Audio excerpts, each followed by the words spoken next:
शांत होकर उनकी बातें सुन रही थी, बोली, हमें कहीं नहीं जाना, हम अब घर जाएंगे। नहीं आए हैं तो उस हवेली को देखकर ही जाएंगे। मैंने इससे पहले कभी हवेली नहीं देखी, प्रशांत उत्सुकता से बोला। दीपा बोली, जैनी ठीक कह रही है, अब हमें घर चलना चाहिए।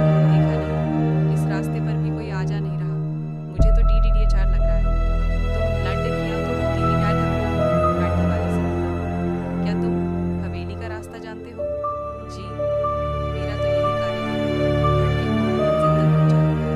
थोटीना नुपुर के बाद पांचों गाड़ी में बैठ जाते हैं। गाड़ी चलने लगती है। क्या तुम यहीं रहते हो? किशोर का सवाल था। जी, तब तो तुम हवेली का भी रास्ता जानते होंगे, नीलिमा ने पूछा। जी, मेरा यही काम है, भटके हुओं को मंजिल तक पहुंचाना।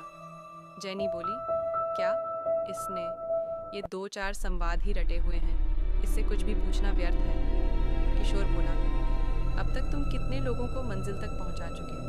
बहुत हैं, जो भी हवेली में जाना चाहता है। तभी गाड़ी हवेली के सामने आकर रुकी। हवेली देखने में बहुत पुरानी थी, सभी उसे आश्चर्य से देख रहे थे। इस गाड़ी वाले को यहीं रोक लो, फिर वापसी में इसी से चले जाएंगे। दीपा की बात सबको सही लगी और जैसे ही उन लोगों ने पलट कर देखा, न ही वहाँ गाड़ी थी न ही वहाँ ड्राइवर था। हवेली देखकर डरकर भाग गया। श्याम बोला, सभी हवेली की तरफ बढ़े।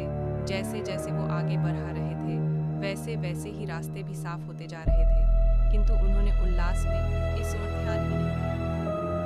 यार, पहले लोग इतनी बड्ढी हवेलियों में रहते थे, क्या ठाठ थे, क्या शान थे।